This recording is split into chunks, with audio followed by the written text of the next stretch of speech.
Welcome to the Revolution Church podcast.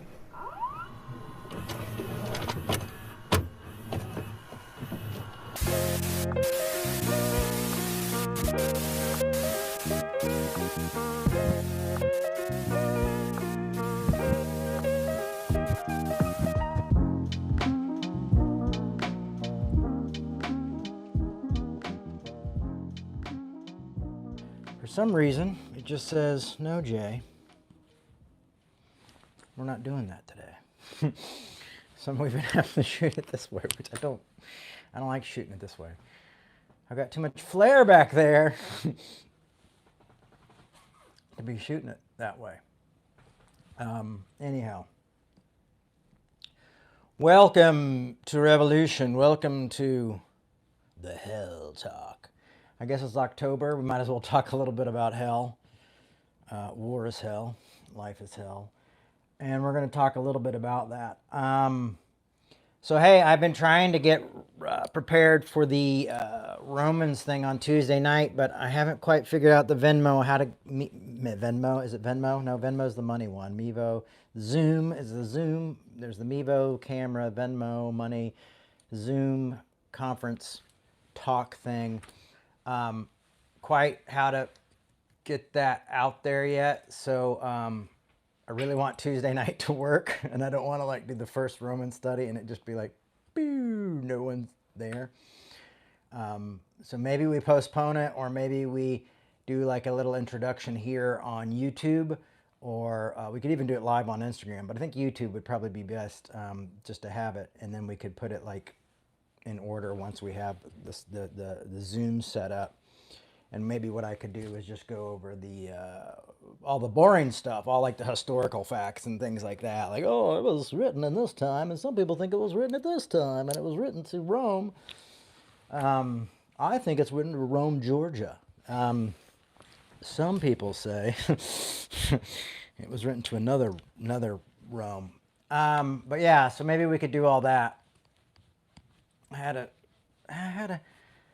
an inkling that some of you might show up just because the word hell is mentioned. And the funny thing about hell is how much people like to defend it. And so we're going to go on a journey through the flames of hell. I saw this meme the other day.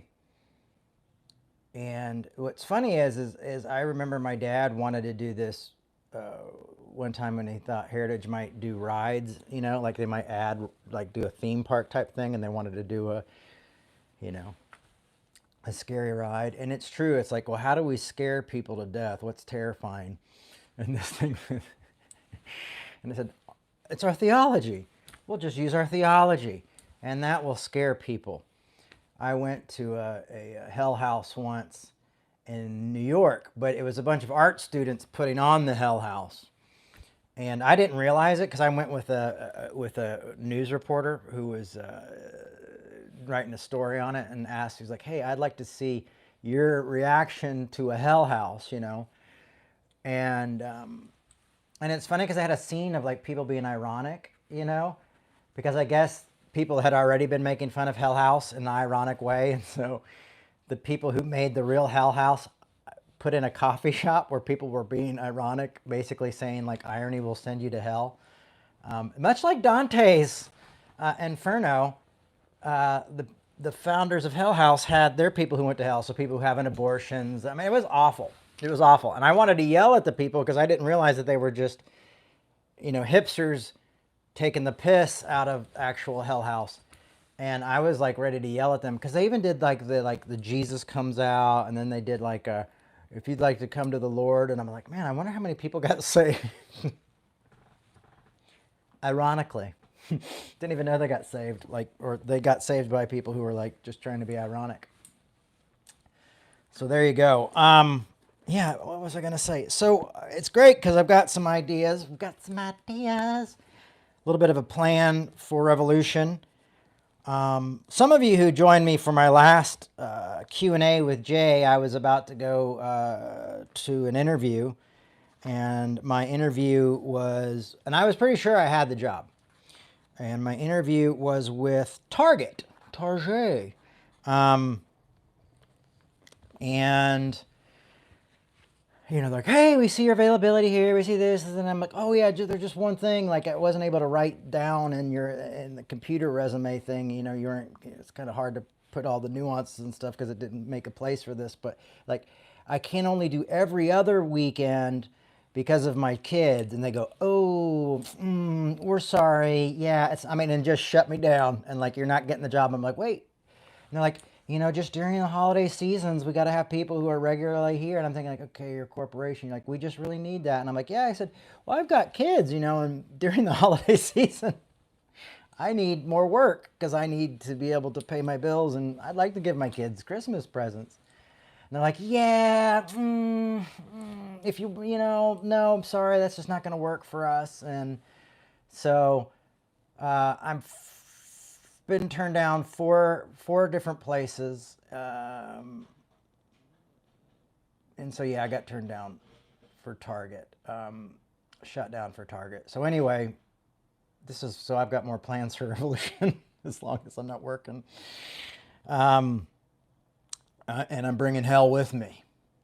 So I think Revolution, some of the things I have planned for 2004, besides just trying to find a dive bar location, is, of course, we'll start with Galatians in January, as we always do.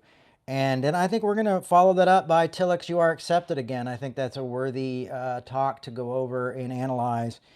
And this talk is Hell Part 1.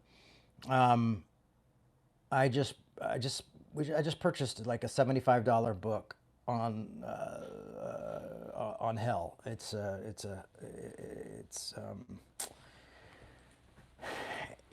It's the like definite last word on hell, I guess. The last word on hell. It's not the last word on hell.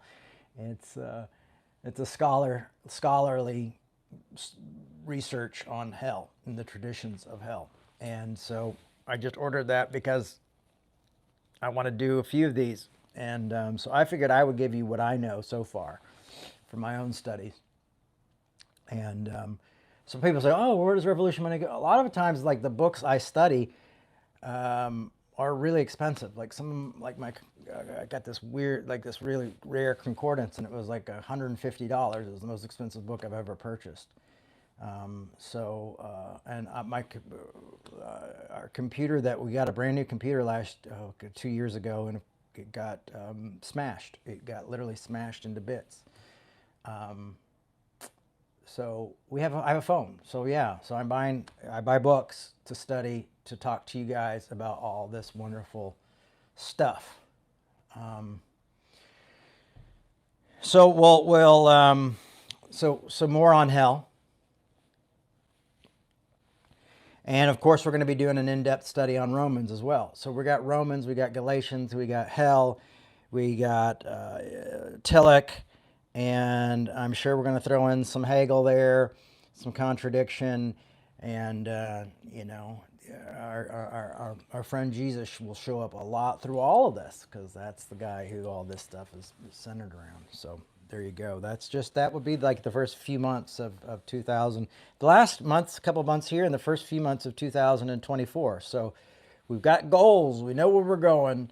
And if you like it, support it, because we need your support, especially because I don't have a part-time job yet. I may be walking dogs. Who knows? So there you go. I was just really shocked by Target. I'm in Target. Like, I've got a red jacket. I've got a red shirt. I'm going to nail this. I'm going to get a red Target hat. It's going to be awesome. And I was really, I was shocked. Like, I was really kind of devastated, I was just like, wow, that's weird, Like, it's a weird thing not to get hired at. I worked at the Gap almost 28 years ago. It was awesome. Oh, I'm so glad they're working on the weekends again next door. Awesome. So that's 24.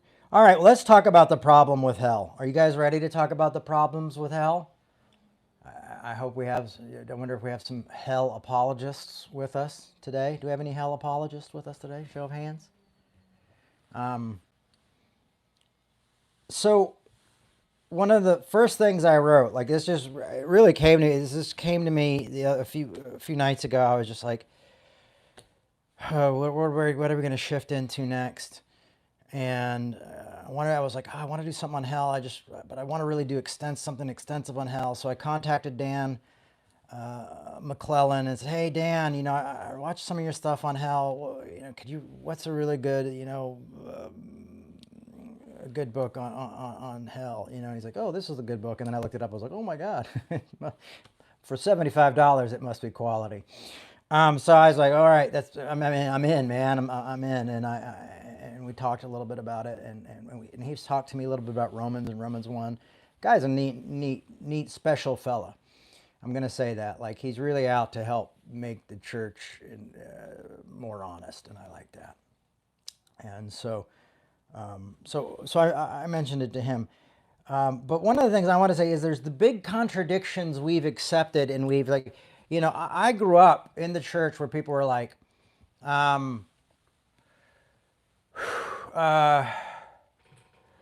Rover dog walking is great. Yeah, I'm like a mess of a human being, so I'm afraid I'm going to be like, oh, your dog's dead, or picking up poop. Anyway, I'm not beyond picking up poop. I'm just like, oh. If you see this, a guy doing this, walking dogs like that, it's me. But maybe that's how everybody walks dogs. Big contradictions we accept. And so growing up was always like, oh, there's no contradictions in the Bible, brother. It's handed down. Every jot and tittle is inspired by the Word of God. And there's no contradictions. And, questions were kind of frowned upon or were made to be like, oh, you don't really understand what you're asking, that kind of thing. And so now we have like 500 ex-Christian podcasts and Instagram accounts and things like this where everybody's like, Christians are dicks, And the reason they are is because they're like, we couldn't ask questions. You told us there were no contradictions. There are, and they're mad. So my point is, like, let's just look at the contradictions. Let's admit the contradictions, and let's not feel like we have to be like the Bible's representative or agent. So there always have been big contradictions that we accept with the Bible. And so that's what made me think of this is the problem with hell, part 1. And so here we go. Here's the problem with hell, part 1. And so we're going to hit the basics today, and then we are really going to go in depth. So some of you who might be like, oh, I'm mad. I just saw hell and I just wanted to hear defend hell. I'm mad. Click. I've already seen like 5 people click off. They're done. So for the few of you who are tempted to do that, that's fine. Oh, a couple more just came back on. The whole idea of hell, like, we're going to go deeper with this. This is only part 1. So this is going to be a little bit of we're going to go into the shallow end, and then we're going to work our way into the deep end of studying hell, and we'll get into Dante's Inferno and where these traditions come from and these ideas come from. We're going to get into it. But I'm going to give you right now just the practical problems and issues with hell and why they would cause contradiction to be part of the Bible. All right, which there are contradictions. You just got to accept it. Just accept it. Just accept it. It's okay. The moral issue. So we have a moral issue with hell. And it's weird because you've got people who are like, well, it's your choice. You make a choice. That was always the argument I heard. Well, it's your choice. And then I found out some of my Baptist friends were like, well, and then, some of my Presbyterian friends were like, well, actually, it's not really a choice. You're kind of predestined, but nobody knows who's predestined, so we should go out there anyway, And so here's the thing: here's your choice. Like if you're Arminian, like I grew up in the Assemblies of God, the one true church. If you're free will, Arminian, you have to say the prayer and get everything right, and you still small voice, but you can also lose your salvation. So there's no guarantee. That's what I always liked about the predestination, or guys are once saved, always saved. But I thought it was free will, and then once saved, always saved. I kind of thought like, hey, we should do a hybrid because I like that idea.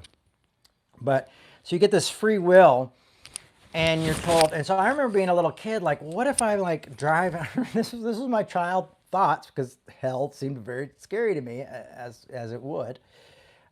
What if I'm driving as an adult and I drive off a cliff and I go shit, and then am I going to just welcome to hell? Like that's how a kid's mind works, because everything that was weird was a sin, right? And so, well, then you have to think about like, well, all the people who grew up in other countries without Christianity, you're like, well, that's why we go out there and we preach to them, and then you're like, well, what about, well, maybe God won't hold them accountable if they haven't heard it, but, I'm like, well, if God's not going to hold them accountable if they haven't heard it, then stop sending people to spread the gospel, because, like, you're just screwing them over, really. It's not good news. Like, all of a sudden we have Jesus, and now there's a hell, and there's eternity. So this is like, okay, so we've got this free will. We can choose, and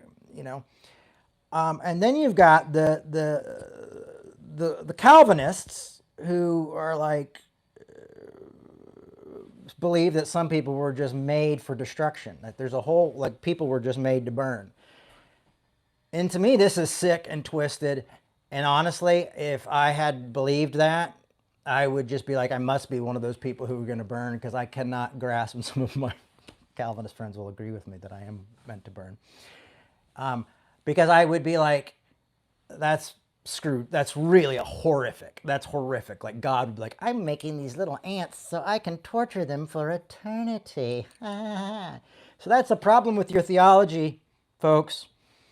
The also problem is that we use it to control people and make people fear, and we pretend like it's really good news. And it's like, Jesus loves you so much, so come to him so you don't have to get tortured. I know we've seen and heard this kind of stuff before, but this is stuff we kind of have to lay down the foundation for right now. We have to lay the foundation, so that's what we're doing. We're laying down the simple arguments of why hell doesn't seem great. So, let's see what else. We are going to get into the different definitions of hell. We're going to talk about that in a minute.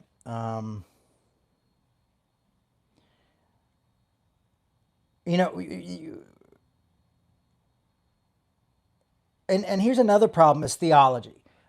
Most people's theology don't line up. And in a lot of people's theology, what salvation is plays a part in that.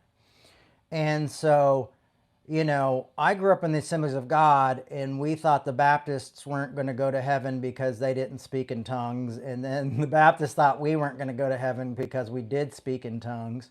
And then we and the Baptists both agreed that the Catholics, for some reason, probably because we thought they worshiped Mary or something, I don't know, we're all going to go to hell. So everybody's sending everybody to hell. That's a big problem right there, right away. So not only do we have any other religions that aren't ours going to hell, but then we have only, like, there's a secret denomination that has it right, and you're hopefully going to get, it gets worse and worse. It's like, I chose Jesus, so I'm going to be in heaven. And like, yeah, but is it the right denomination? And do you believe in free will or predestination? Or do you believe in, post-trib, all this other crap, oh no, and some people would argue, well, Jay, that doesn't mean you're going to go to hell, blah, blah, blah. But the way I was raised, I was told that.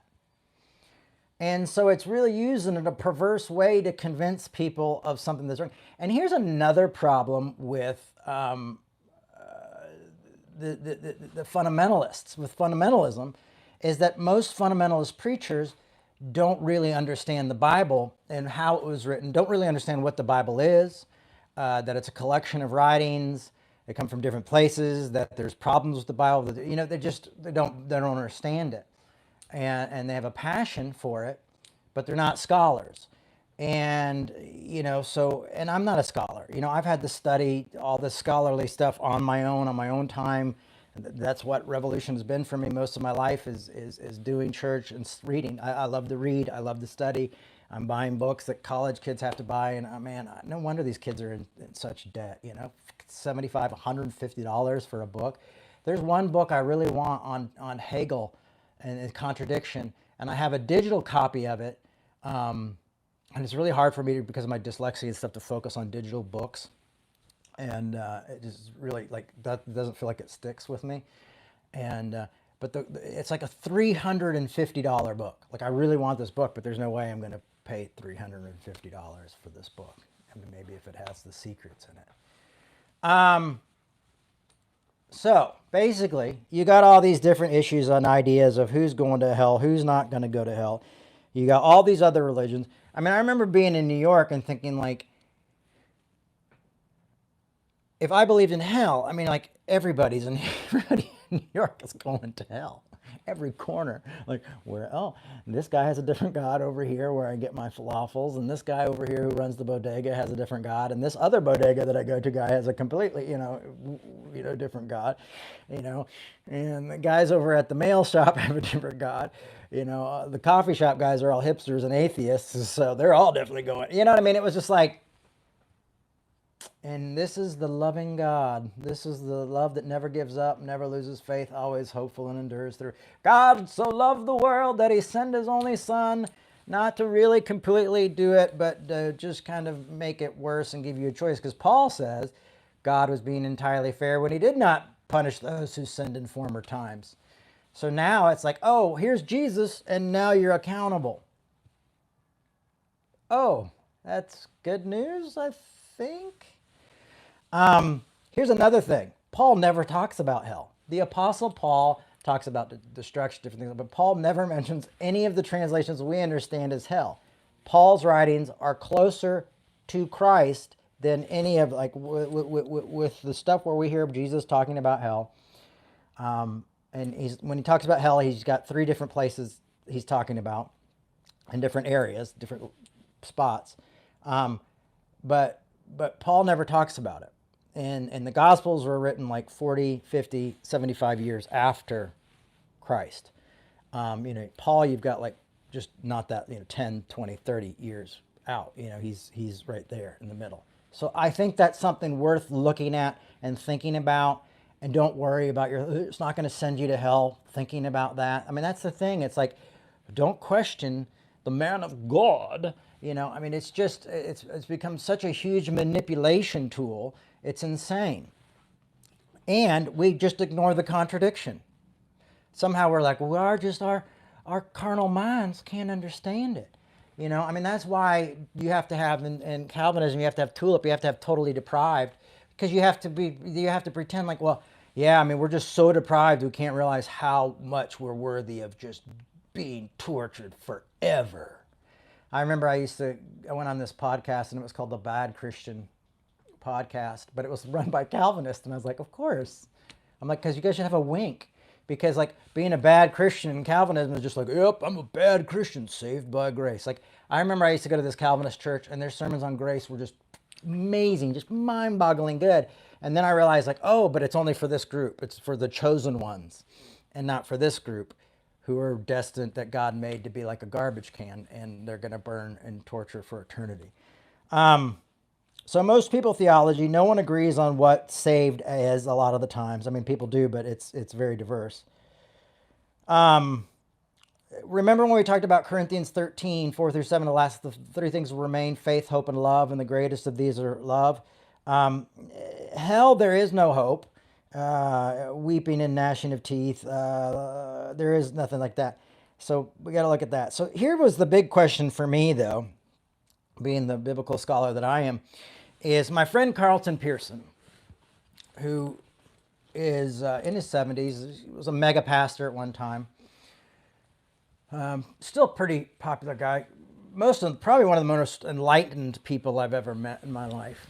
He stopped believing in hell, and he had this mega church. He was huge. He just massive. Thousands and thousands of people followed him, and he one day came out as an inclusionist and said, I don't believe in hell.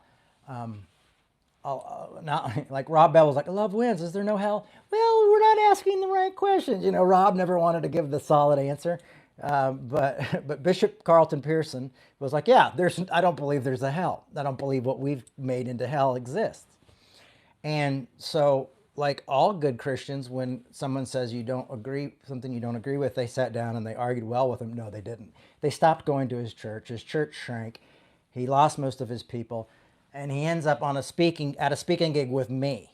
Okay, so mega pastor now on a speaking engagement with Jay, and we are in Las Vegas, New Mexico, middle of nowhere. Speaking at a small church, and I'm like, how in the hell am I here? Me and Carlton are like the main speakers, and we're hanging out, and I was just like, oh, this is like a total, like, makes me feel great, but I feel bad for Carlton having to be co-headlining with Jay.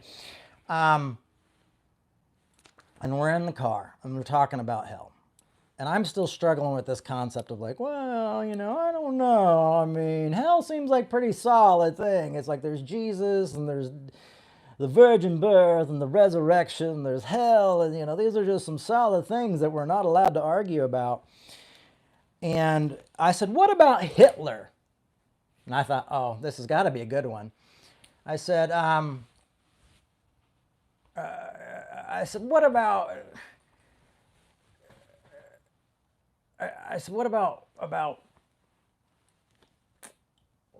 Hitler? And he goes, well, what you think he goes, because you think Hitler's the greatest evil there is? And I said, well, of course, that's why I'm asking. What about Hitler? Like, doesn't Hitler go to hell? And he goes, Jay, what you're accusing of God of doing with hell makes Hitler look like just like a bad boss, just like a bad man. I'm like, what do you mean? And he goes, well, when Hitler persecuted those people, and when Hitler did genocide, those people got to die in the gas tanks, in the gas, in the gas chambers. A lot of them got to die. Not all of them died, but they got to die. And he says, what you're accusing God of, God is going to have gas chamber that's forever torture. It's a concentration camp that you never get out of, that there is no hope. Like, it makes Hitler look like nothing. You're basically saying that you worship a God that's going to do the greatest, most horrendous evil ever known to mankind and never ends. Never stops. And you know what? Being the deep theologian I was at that moment, I said, you're right. That doesn't make any sense. And I don't know why I never thought of it that way. And that's where I started thinking differently. And that's when I started looking at like Gehenna and Hades and Sheol, and doing these studies, because I was like, this doesn't line up with the message of Christ, and then like you got the lake of, and it's much like the book of Revelation, which I don't really subscribe to, and really think you should really look at the history of how that ended up in the canon. To be honest, like, you really should look into how all books ended up in the canon. But Revelation is a lot of bad theology comes out of Revelation, because Revelation is kind of written as an imaginary revenge idea. And that doesn't really add up with Jesus or Paul's message. And that's how we realize, like, that the pastoral epistles weren't written by Paul. I mean, there's a lot of reasons why, but they don't line up with the messenger's message. They contradict it. And then, well, that is a contradict. Maybe we should take a deeper look at this and see what this is saying. They originally ended it in the Bible because they thought it was John, the John who wrote the book of John. And there's no proof of that now. There's some guy named John wrote this book who was like, I'm tired of being stepped on, so Jesus is going to come back and kill everybody and have blood and. Anyhow, have I pissed you off yet? It's okay. These are okay to talk about. These are things we should be talking about. These are things we should be arguing about. So you have these ovens, these torture.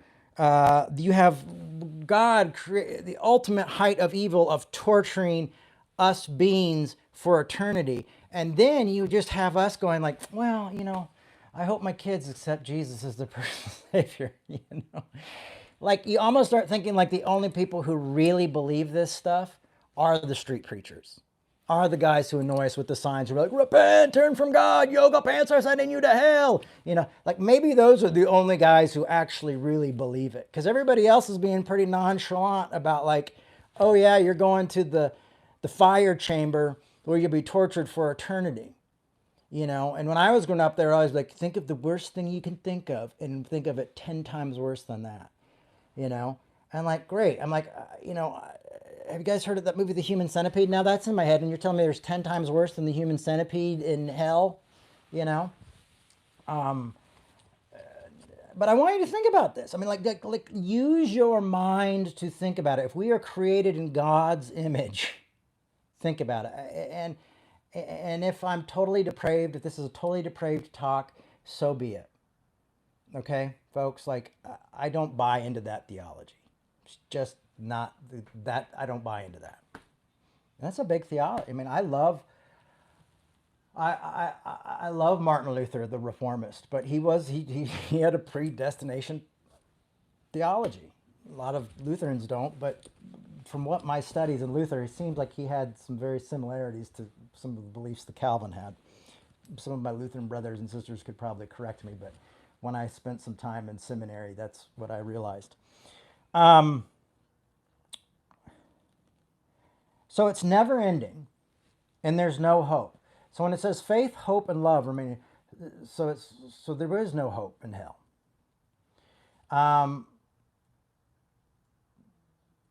Nothing can separate us from the love of God, is what it says. But then we talk about hell and go, well, then you can't even get your finger to get a dip. Just dip some water. Just into my suffering a little bit. Like we really talk about this. This is why we got to talk about it. And I do not blame people who leave the faith over this contradiction. Like I do not blame people. Like when they're like, I can't do it.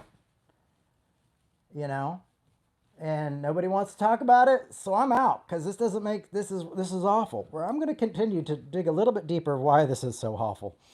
I got to speed up though because I have to get the kids today. What else?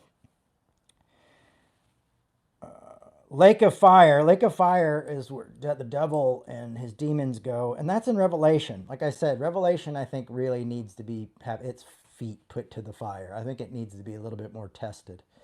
And I don't think most people actually believe in hell literally. Even when I say like, I don't believe in hell, and they're like, oh, how can you not believe in hell? I'm like, dude, if you really believed in hell, I think your whole life system, your whole life work would be different. And the thing is, I think we find that most people are really passionate about hell, like people like Driscoll and people like this. They're not kind folks. They're not loving folks. Like accepting this torture and this damnation and with this kind of abusive system, and then we wonder why these pastors seem kind of abusive when they accept this system like this. There's a big issue with hell. And the reason I don't think most people hate it, because I think they would be acting differently, talking differently. I mean, the power dynamic that people use to threaten you with hell, like you can't have a conversation. It's like when you're having a conversation, it's like, but you're in danger of hell, brother. The fire, God is against you. It's stuff that doesn't make sense that I grew up. That's why I get upset with my like progressive brothers and sisters when we're arguing over another subject and they're like, progressive brothers and sisters are like, that's like denying racism. I'm like, oh no, wait. No, we're not talking about. I'm not denying racism. That's not what we're talking about. We have these ways of arguing where we shut people down, and I don't like it. That's just like not. That is not arguing well. That is not disagreeing well. That's not having a conversation well. That is just being childish and being angry and just saying, I don't want to hear what you have to say. I don't want to think differently.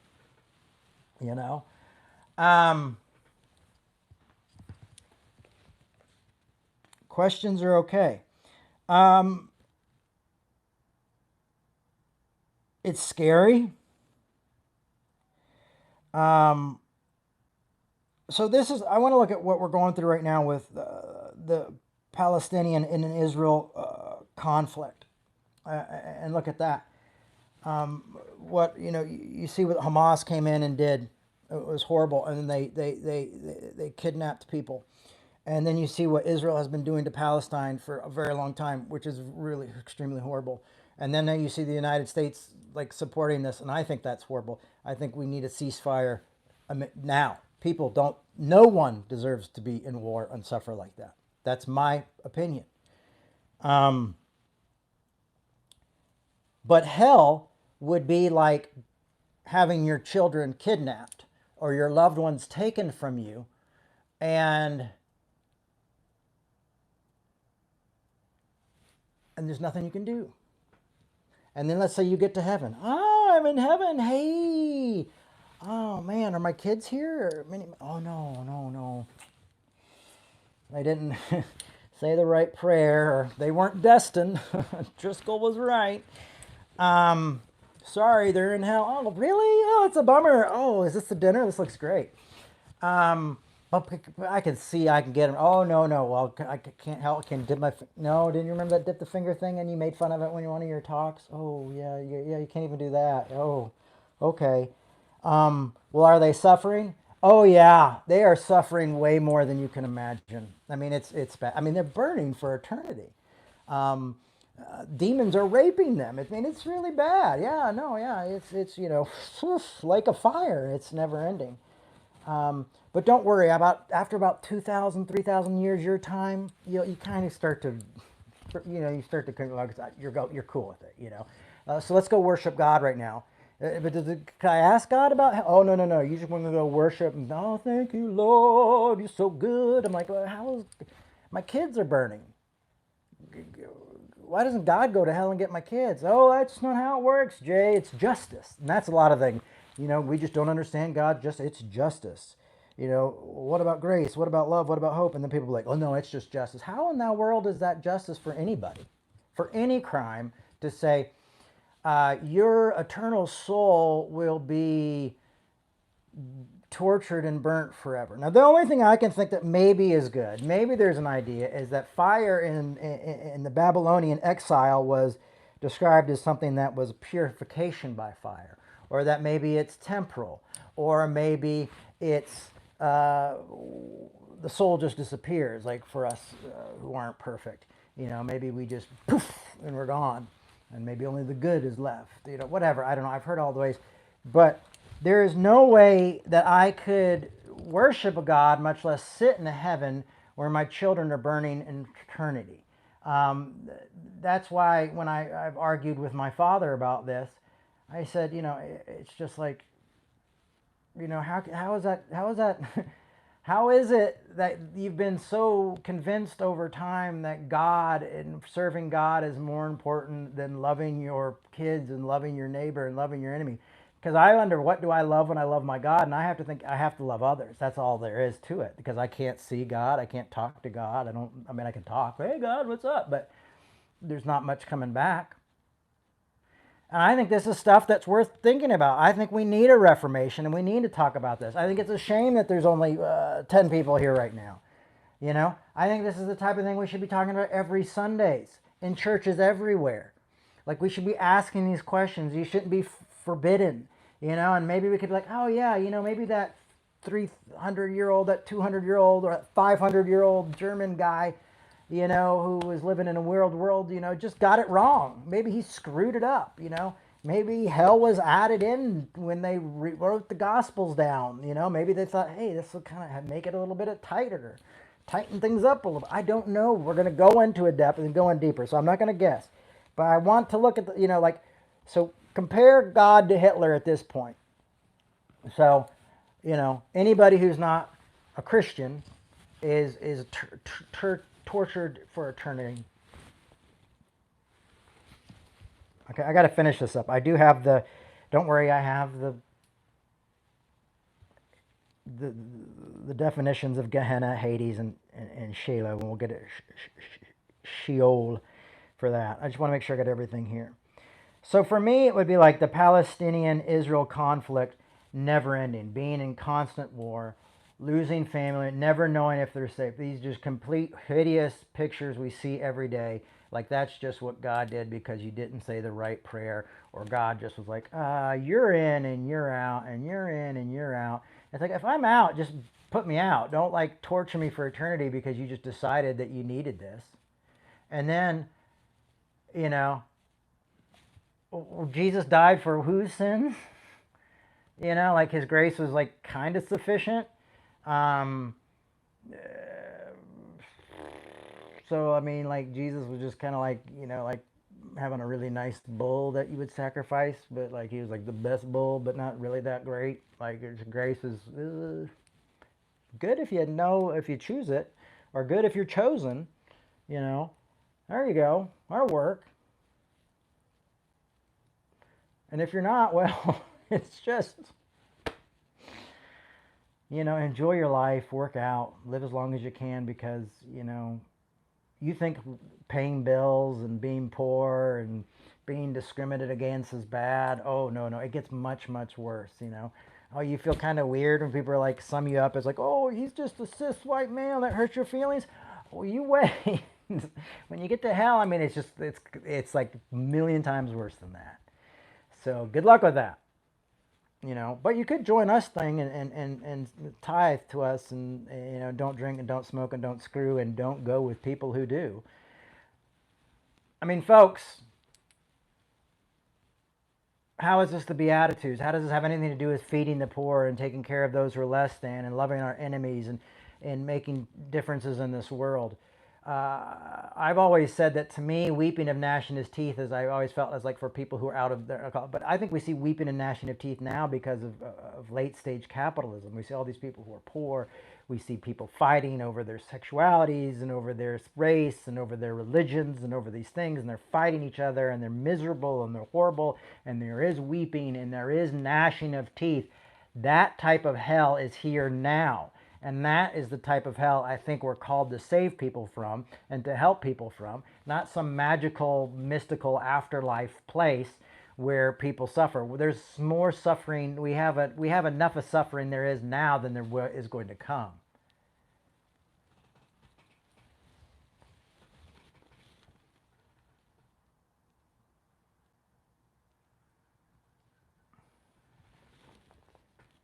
All right. So, sorry about that. I always hit that with my foot. So I mean, I guess this would be justice if we lived in like the Death Star and the Empire was in control, and you know, Darth Vader's around force choking us. That maybe that would be the justice that we get for not, you know, getting the system to be fully operational. Um, but who wants God to be Darth Vader, right? So here are the things. I'm going to read you. I have my Bible dictionary right here. What do you know? I'll read you a couple explanations of hell. Because Jesus, when talks about hell, he's talking about three different places. Three different things.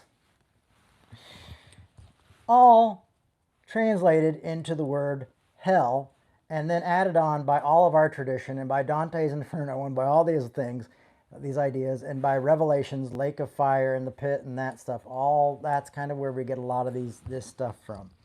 Okay, so Sheol is a biblical term for the netherworld.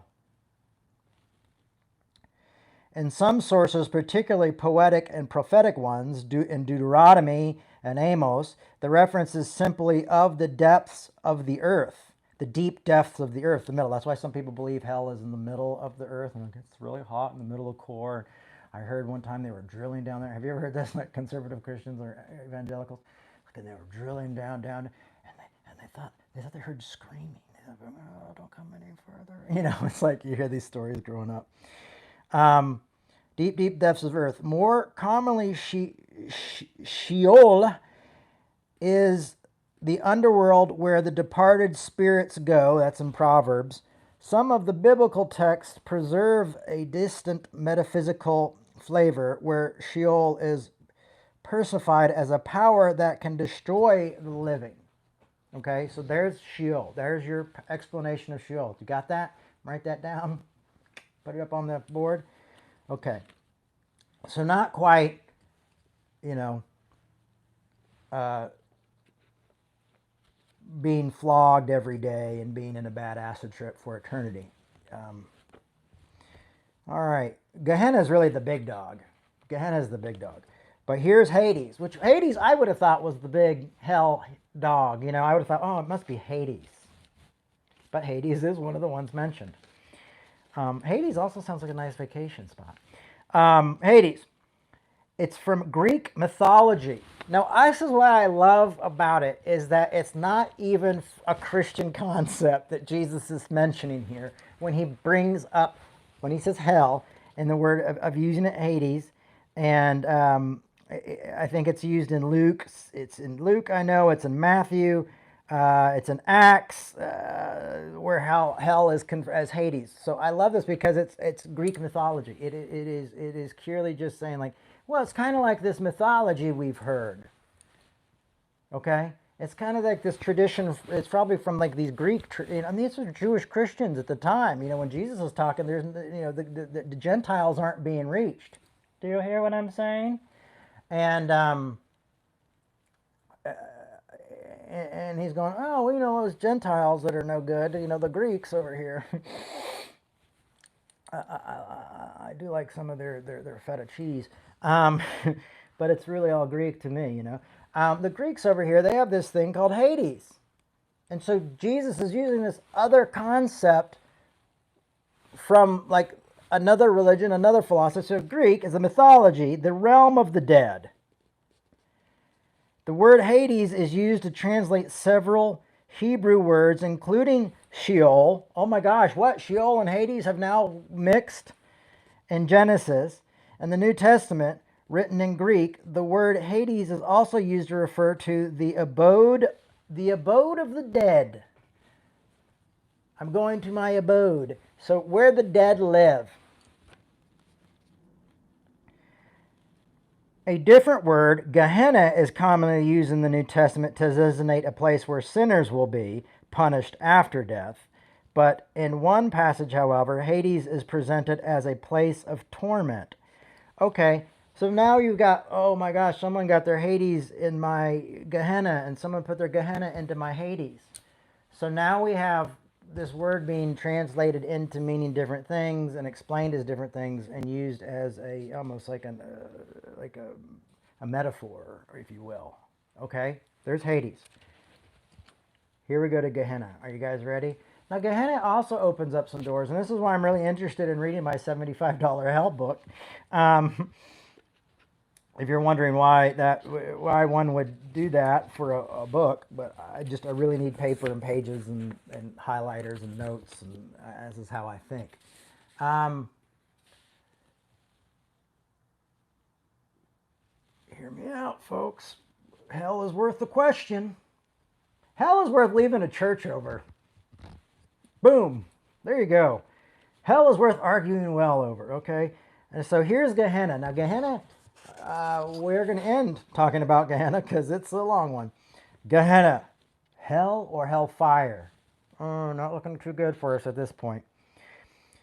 The word is derived from a Hebrew term meaning valley of Hinnom, located west and south of Jerusalem and running into the Kindred Valley at the point opposite of modern village of Siloam. The Valley of Hinnom once formed part of the boundaries between the tribes of Judea and Benjamin. During the monarchical period, it became the site of an infamous high place where some of the kings of Judah engaged in forbidden religious practices. What's going on? That was crazy, forbidden religious practices, including human sacrifice by fire. Okay, well, that's what's going on. That's not a cool one. Because of this, Jeremiah spoke of its impending judgment and destruction. King Josiah put an end to this practice by destroying and defying the high place in the valley of Hinnom. Probably because of these associations with fiery destruction and judgment in the world. Gehenna came to be used as a metaphorically during the intertestamental period of designation for hell or eternal damnation.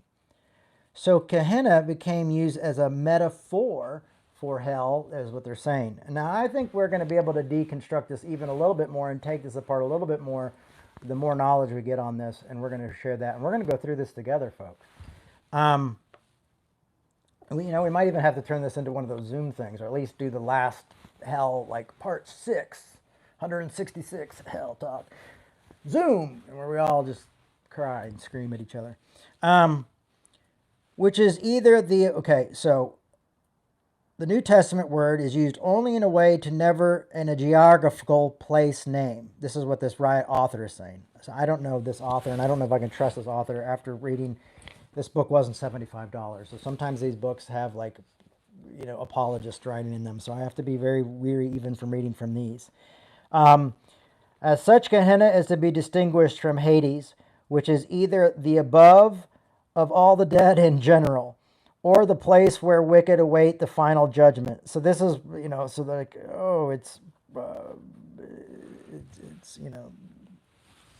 they wait for judgment. Or the place where the wicked await for final judgment. Gehenna is variously described as a fiery furnace in Matthew, an unquenchable fire in Mark, or an eternal fire prepared for the devil and his angels in Matthew. Jesus warned his disciples of committing sins that would lead to Gehenna.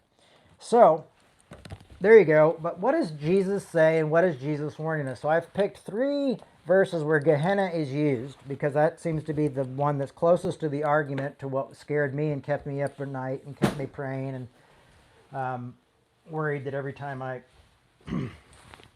masturbated or had a lustful thought that I was just going to, that was it, like lightning was going to strike the house and I was hellbound, and then I would be forced to watch a video in front of everyone of me having those moments. And here's the VCR tape, Jay. No, would you fast forward that one? We could get through that part real quick. You know what? I'll just go straight. I'll just go to hell. Where's the elevator? Escalade elevator? What? Just a pole, fire pole. Just point me in that direction. But here's what.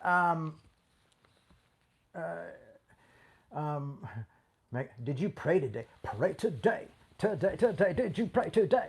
Sorry, I don't mean to make fun of you. Did I pray today? No, I have not prayed today, but I did pray last night, because sometimes I get so hopeless that I pray. I'm not the hugest prayer guy in the world, to be honest with you, because I don't think God is an interventionist God, because I've lost too many people I love. But we could do a whole talk on prayer. Maybe you're hoping that if I pray that I'll believe in hell again. See, that's the thing, is I'm always surprised that people want to defend hell and think hell is cool. You know what I mean? Like, hell's not cool. Like, hell is not worth defending. Like, hell is if this whole real concept that I was raised with, I would be like, hey, NASA, can we figure out a way to send a nuke to God? Because honestly, this is horrific, and it's going to make everything else look worse, like global warming. Well, at least we'll all die in global warming. This is like global warming for eternity for the majority of every person out here, even people like me who've gone broke preaching about it most of their life, and so we're all going to be down there, and we're not going to be able to really hang out because it's going to be hot as hell, and literally it's hell, so it's that hot. And so, like, we got to figure out a way to stop this from happening. Do you hear what I'm saying? Now, someone just wrote, hell is earth now. Well, I seem to agree with it. I feel that way. I feel like what people are going through in Palestine and in Israel is a nightmare, is hell. I think I saw a thing on Amazon drivers yesterday, and them pissing bottles because they can't stop because they have pressure and they want to keep this job. I think that's hell. I think capitalism is calling us all to be in hell, where we are weeping and gnashing of teeth. We're all screaming and horrific and angry at each other over weird shit, why all these politicians become really wealthy and really rich, and we do wars in their name. And I am not happy about the United States of America. I am ashamed of my government right now. I'm ashamed of my president. I'm a lifelong Democrat. I have never been a conservative Republican. I've never voted for a Republican in my life. There's one time I probably should have in a smaller thing because I just voted for this Democrat and then found out like, oh, they're insane. But anyhow, the point is I'm ashamed of the Democrats. I'm ashamed of this war-loving group of people. And I'm also ashamed when I found out that they hold money, that they get money from war. To me, that's hell. To me, it's realizing that the people who are to protect us and the politicians who protect us are invested and get paid money when these countries go to war because they've invested in companies owned by they're invested in the weapon manufacturing and the bullet manufacturing and these type of things, and that they're thinking like, oh well, maybe we could put a Starbucks over there afterwards as well. That type of thing makes me insane, and to me that is a living in hell right now. My relationship with my father right now and how difficult it is, that's a type of hell. Living on this earth without my mother, that feels like a type of hell. So life after death has really never been the concern of revolution. I believe the concern of revolution is teaching us how to argue well and live life before death and live life well before death and show grace and show mercy and show peace and bring, that here now on earth as it is in heaven. And like if we disappear, we disappear. None of us know what's, I have a lot of afterlife bets, so I'm hoping I'm going to reap in the money. Reap in the money. All right, so let's look at this real quick, and then we'll go, because I want to let you know what will send you to hell, if this might make you feel a little bit better.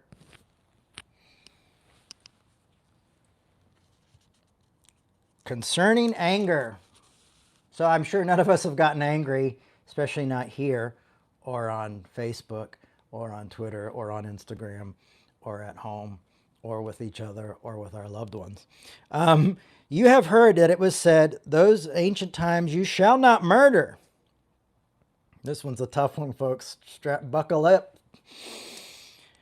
And whoever murders shall be liable to judgment. Now, see, I could use this one that's coming up. I could use it against everyone to be like, no, this is why you have to argue well. You want to go to hell? You want to go to hell? Don't argue well. That's our new t-shirt. You want to go to hell? Don't argue well. It should be, you want to just be in hell. Don't argue well. But I say to you that if you are angry with a brother or sister, you will be liable to judgment. And if you insult a brother or a sister, you will be liable to the council. And if you say, you fool, you will be liable to hell and fire. So if you've called anybody a fool, you might be going to hell. Okay, so I think we have to look at what it's saying and look at the context and go, okay, what's going on here? Now that's a Gehenna. That's a Gehenna. That was a Gehenna. Now we're all like, oh, maybe maybe it's southwest of Jerusalem. Yeah, maybe when you die, you have to go southwest to Jerusalem for a little while, Oh,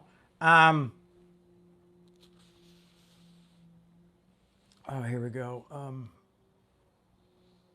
I've got folks, I got some people going off. All right, I appreciate the candor, but this is also, let's stay focused. We're staying focused on hell right now, and we can continue to talk about this other stuff because I think it's important.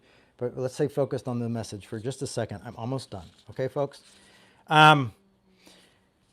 Mark. Here might be something worth of eternal punishment and damnation in being stuck in an oven that never turns off. Let's see what it says. If you put a stumbling block before one of these little ones who believe in me, it would be better for you if a great milestone were hung around your neck and you were thrown into the sea. If your hand causes you to stumble, cut it off. It is better that you enter into life maimed than have two hands and go to hell. So this is all now make like say like, oh, you're gonna when afterlife if you lose your hand, it's like Beetlejuice. Like if you lose your if you get ran over, remember the guy who gives the paper, he's ran over and he's like, I'm feeling a little flat today. Or the guy with the bone through his neck or the shrunken head. However you look when you die, that's how it is. I just thought you had to wear the same clothes. I didn't know you had to be like disfigured for the eternity. Better for you to enter life maimed than have two hands and go to hell. Shoot. to the unquenchable fire. And if your foot causes you to stumble, cut it off. It is better for you to enter the life lame than you have 2 feet that are thrown into hell. And if your eye causes you to stumble, it goes on. And then 49 just says, for everyone will be salted with fire. Salt is good, but salt loses its saltiness. How can you season it? Have salt yourself and be in peace with one another. So I think what this is saying is something a little bit different than being tortured forever. And what it's also saying is when we hurt children, don't hurt children. This almost seems like it's saying don't beat children, don't hurt children. I don't believe in karma. I believe in grace. Don't beat children. Don't punch. I think is what it's saying. But I want to share something that was really scary and sad to me. Is this? No, I've seen my enemies die very wealthy and rich. I just don't believe in karma for a lot of reasons. I wish there was karma. But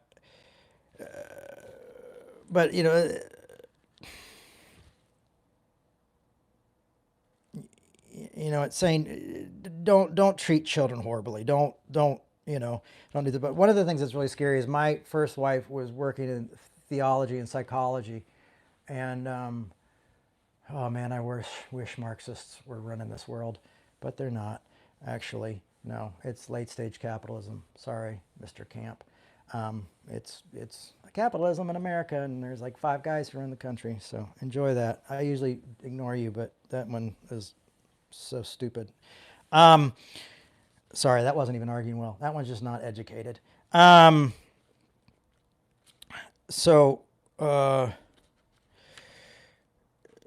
wife had someone in the hospital, mental hospital, who had gouged out their eyes with their one remaining hand because they took those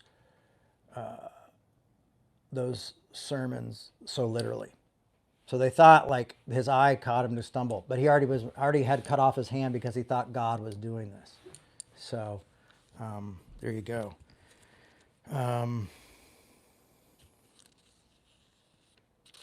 Here's the next one. The next hell one. Also Gehenna. So this is another Gehenna one. Here we go.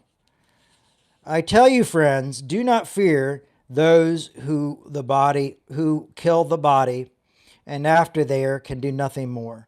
But I will warn you whom to fear. Fear him who after he has killed has the authority to cast you into hell. Yes, I tell you, fear him. And yes, I tell you, fear him. Are not 5 sparrows sold for 2 pennies? Yes, not one of them is forgotten in God's sight. But even the hairs on their heads are counted. Do not be afraid. Now, isn't this weird? The next thing it says, do not be afraid because you are more value than many sparrows. So those are the verses where we have big Gehenna things. And most of it is about not hurting children or not calling someone a fool. And I would say hurting children is probably the worst thing you can do. I am a Marxist. It's probably the worst thing you can do. I would say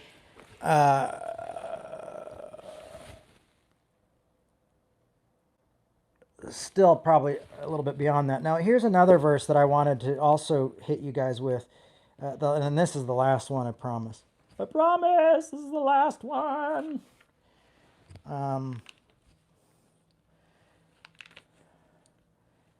The great thing is even when people come here to cause trouble, it's like we get all the, like when you comment, it helps us. And when you show up and watch, it helps us. So even when we have some people who don't want to argue well and really need a hug, it still helps us. So it helps get this word out there. It helps YouTube promote us and get our agenda. And that's really lovely. But I was thinking about all those verses, and then I was thinking of one of my favorite verses that's in 1 John, and I'm trying to see where I wrote the verses down in here, because I thought I wrote the verses I was going to use here down in my notes as well. I did mark them there, but well, it's in 1 John, so I know that part. Where is it? First John, yeah, it's First John 4:18. So we'll go ahead. First John 4:18 says, "Perfect love casts out all fear." And if you're still afraid, then God has not been matured in you. God has not grown in you. Yeah, Russia's a cop-out and not really Marxist. Gosh, oh, I feel sorry for you, Joseph. You need to study more. That's how people say try to talk bad about socialism. It would actually help socialism and Marxism when Russia fell. Sorry, I'm having a side conversation. I'm not supposed to get crazy, but the more he comments, the better it helps us. And so all I have to do is just see him once, and then he'll be like, sorry, that's not very nice or kind or arguing well or showing grace. It's just trolls are going to troll, you know? But I mean, what else are you going to do on Sundays, right? I get it. I gave some folks a hard time the other day online. Not too bad of a hard time, but it was Sunday. It's a nice day. Why not? You know, give somebody a hard time about their life's work. Add a little salt to the wounds when they're struggling. It's kindness, right? But yeah, so John, and if you don't love, if you still fear God, then God has not been completed. It has not been fully. You're not fully mature in God, and then that love. So if perfect love casts out all fear, these verses, we have to look at them. We have to argue them. We have to negotiate. I mean, I think that's what I love when Dan says, you have to learn to negotiate with the Bible and wrestle with it, and that's what we have to do. It's not a science book. It's not a math book. It's not an answer book. And I think we have to look at what triumphs and what's the trump card really is. So, and I don't think we have to sit around defending the Bible. You don't have to stop believing because you disagree with the Bible or what the Bible says, or because the Bible, you can say that I don't agree with that part of the Bible.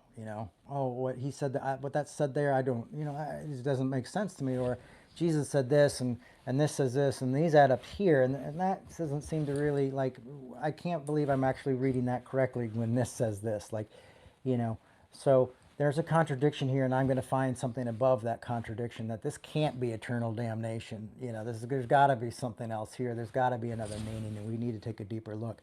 But what shows us is by looking at Gehenna and how that morphed over times, and looking at Hades, and Sheol, and looking at the Greek root of these words, one of these words, and seeing that they all come from different places, shows us that there's questions. There's questions to be had. So that's why this is Revolution and the Problem with Hell, Part 1, because we're going to probably do quite a few parts, because we're going to take this apart, and we're going to look at it and see where we're at with this concept, and maybe help put it to bed a little bit, and find some good news and spread that good news to folks.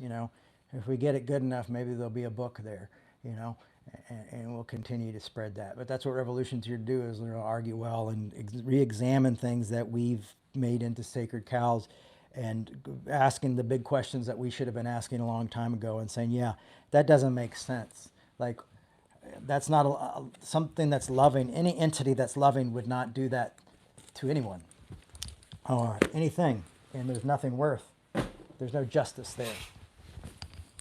Thank you, everybody. Hey, listen, if you like Revolution, you like what you're hearing, I would love to continue to do this full time. And I can do this full time if we bring in more money, but we're keeping our heads above water with about $1,000 a week.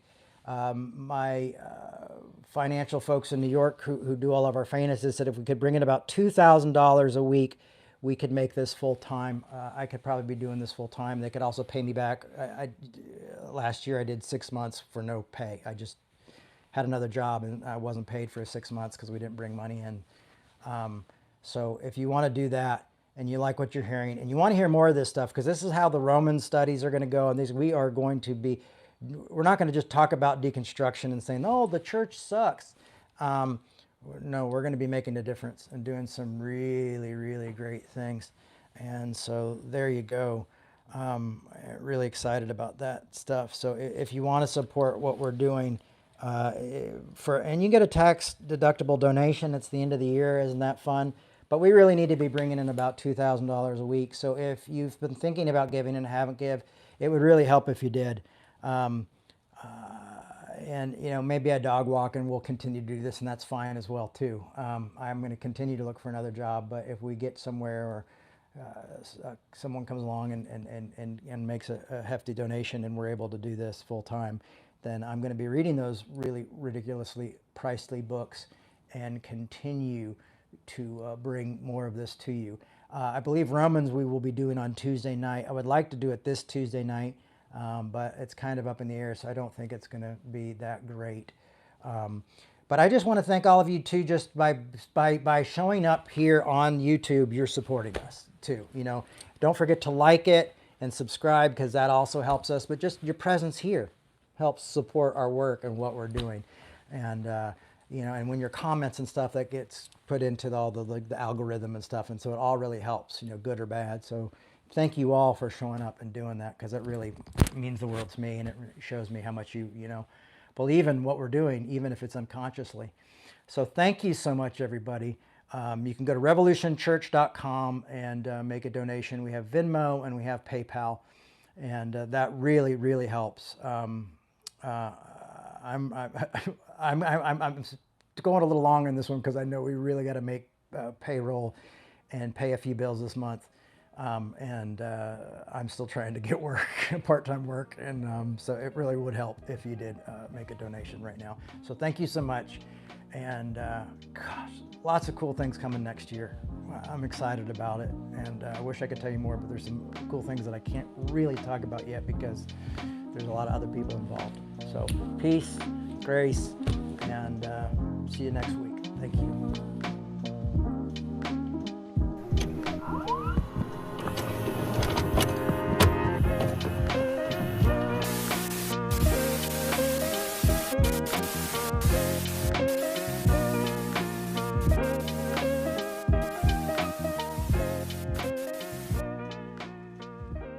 Thanks for listening. We hope you enjoyed this podcast.